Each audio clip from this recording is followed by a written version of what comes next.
Lowry, he's editor-in-chief of the National Review, and Clay Travis, founder of Outkick and a Fox News contributor. Gentlemen, great to see you. Thank you for being here. Clay, we have seen flip-flopping before. We saw kind of what I would consider to be positive flip-flopping by Bill Clinton after he was shellacked 2 years after he was elected president in a midterm election. He switched to the center, and he went along with Newt Gingrich, who was the Republican heading the Congress at the time, on welfare reform. He cut capital gains taxes, but you can also think of the flip-flopping of Joe Biden, who came in to the presidency in 2020, claiming to be a moderate, good old Joe. He was going to go right down the center. In fact, he's been the most leftist president in my lifetime. So what's it going to be with Kamala? What do you think? What are your best instincts? It's normal to try to move towards the middle as you get closer to an election to try to appeal to people who are independent voters. The problem for Kamala is the best predictor of what she would do is what she has already done. She's been a disaster for 3.5 years as a part of the Biden administration. And just think about, it's not that she's moving towards the center, it's that she's completely reversing policies that she has argued against for years. She now wants to build a wall. She now doesn't support mandates for EVs. She now supports fracking. She now thinks we should fund the police instead of defunding the police. It's one thing to moderate your opinion. It's another thing to completely flip them. She's a chameleon. She's a dishonest politician, even by dishonest politician standards. And I think the more time Americans spend listening to her, the more they see it. And by the way, Rich, we still haven't heard from her herself about that. Of course, she's got this interview coming up. I don't know if there are going to be enough hardball questions to get a real answer from her on this. But she doesn't seem, she may be an opportunist, but not the same way that Bill Clinton was an opportunist, right? Yeah, well, Bill Clinton grew up in Arkansas and knew what it took to appeal to conservative-leaning voters, and that accounted for his very situational politics and caution and compromising nature. She's not that. She's a left-wing, vacuous opportunist. She's both of those things. And Clay's right. I mean, people can change their positions, but she's changed on about 10 things in the space of a month without any explanation in her own words. It's one thing to be Henry Wallace, who was a fellow traveler when he was on FDR's ticket, and then he became an anti-communist, but he wrote books on it, and it took decades for this transition to occur. It doesn't happen in a matter of weeks unless you're just trying to game the American public. She's no Whitaker Chambers. No. And Clay, there is a darker side, a possibility. I just put this out there as a possibility.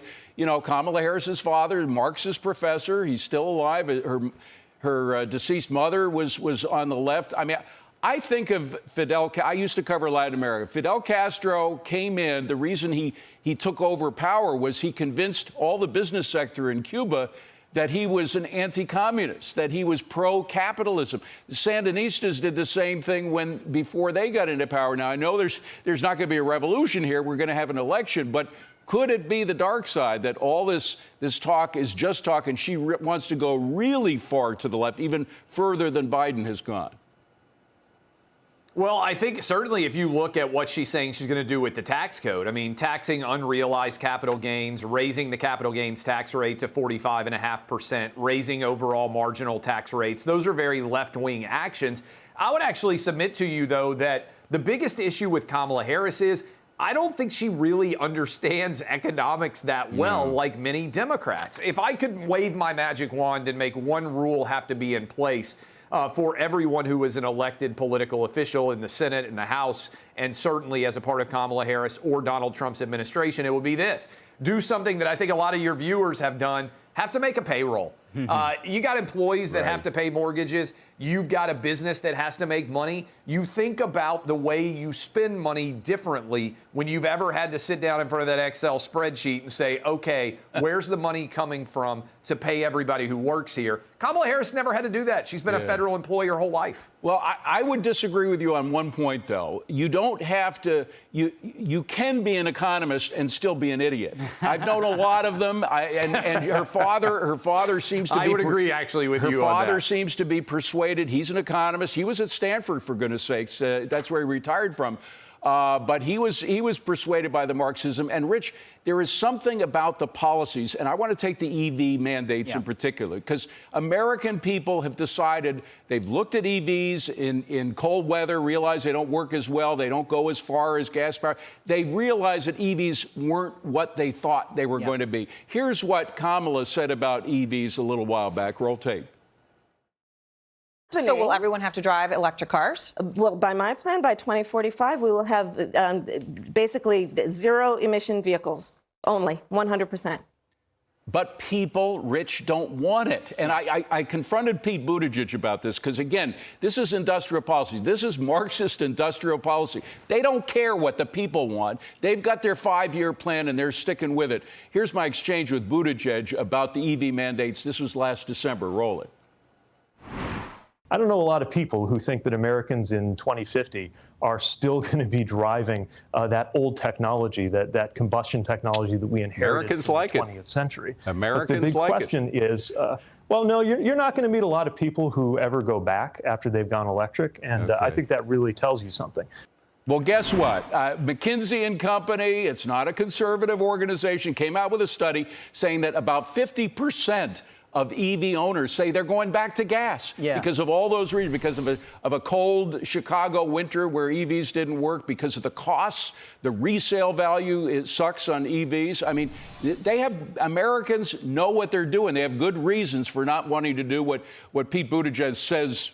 Oh, definitely, they're going to do. Yeah, so EVs have found a market. It's just an extreme niche. It's affluent people, the second or third car, who think a Tesla is really cool for understandable reasons. But that's not most people, and most people want the choice. And this is another flip-flop that, again, this is not something Kamala Harris wrote in a college op-ed 40 years ago. It's not something she said off the cuff in an interview when she was pressed. This was a core commitment, a core policy commitment that she's changing on, again, without explanation. Dana Bash could do nothing else in that CNN interview tomorrow except for ask on the changes of position and run out of time, right? She wouldn't be able to get to all of them. Well, Clay, do you think we will hear something? I mean, do you think her feet will be put to the fire, God forbid, in that interview? Or do you think Donald Trump will be able to tickle all these contradictions out of her during the debate? Well, the problem is with the Dana Bash interview that's going to air on CNN, it's not live, and she's going to have a running mate with her, Tim Walz. So it's easy, as you guys know, when you have two people to go ahead and filibuster in response to many questions. And so I think the question on EVs is a great one. I'm going down, as many people are, going to be traveling over Labor Day. I'm driving to the beach. I can't make it to the beach on an EV charge. I don't want an electric vehicle because I would lose my mind if I had to stop for an hour and try to charge my vehicle or wait in line to be able to do so. I want to be able to pull in a gas station, fill up in 5 minutes, and keep going. I got 3 kids in my car.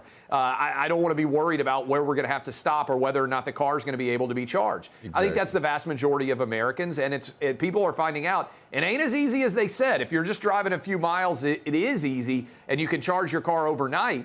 But if you're trying to drive distance, it's not a good fit. Yeah, and these charging stations, they're trying to build them, right? They're lavishly funded. They've built about 7 or 8 of them. You know, something no one has ever had to subsidize is a gas station, right? You stop there for 3 minutes, you fill it up, you're good to go for 200 miles, you buy a bag of Doritos and a Coke, and everyone's happy. That all came up from the market, not from government issues. All right, I want to switch to RFK and Tulsi Gabbard. And Rich, I'll go to you first on this. The fact is that right now he thought he was being clever. He'd pull himself. He'd pull himself out of the states that he knew Trump would win, but keep in those swing states. Now the swing states, who are trying like hell to prevent him from running in their states, now they want to keep him in because they think it would pull from Trump. How's that going to end up? One, we had the rank hypocrisy, right, of the people in favor of democracy trying to keep a candidate off the ballot and silence them. I thought that was the most compelling part of his speech last week, the first 10 minutes when he's going to how rigged this process is. Look, I don't think he helps Trump hugely, but he doesn't even have to help by a percentage point in a lot of these states. 10,000, 5,000 votes could matter a lot in a place like Pennsylvania or Michigan. Clay, I finally, and this has got to be the last question, the Facebook revelations that we had, that they really was censorship. I mean, we all knew it. We all suspected it, but finally it's out there. It led us back to a 2022 congressional hearing of Mayorkas, and Senator Hawley was asking him whether the DHS, the Department of Homeland Security, was putting pressure on these organizations for censorship. I want to play that and get your reaction. Roll tape. We have example after example of this administration coordinated, apparently, according to a federal court, by your agency, pressuring, coercing social media companies to engage in censorship. Is that constitutional? That is unequivocally false. Is what the emails show. It is unequivocally false, Senator. We now know it is unequivocally so. It is unequivocally true. I mean, where will the price be paid for all of these lies about censorship and spitting in the face of our First Amendment? Well, look, I think this is a single issue for many people out there because it's the most important. If you don't have freedom of speech, if you don't have a robust marketplace of ideas, then you can't actually reach the best possible conclusion. So for me, I think for Tulsi Gabbard, for RFK Jr., I think for Elon Musk, I think there is a not insubstantial coterie of people out there that are willing to vote almost entirely, not based on whether they agree with a candidate, but just based on the idea of who is going to support free speech the most. And the Senator Hawley questioning of Mayorkas there is evidence of what is a fundamental truth. The government cannot, through deputization, through someone else, do what it itself would not be able to do. The government can't take down your Facebook post. It shouldn't be able to demand Facebook do it either. But once again, I know we've seen lies from this guy before, but to see that flat-out lie now completely discredited, now we've got the evidence that it was a lie. It's amazing they can get away with these things. He's still got his job. Rich Lowry, Clay Travis, good to see you, gentlemen. Thank you.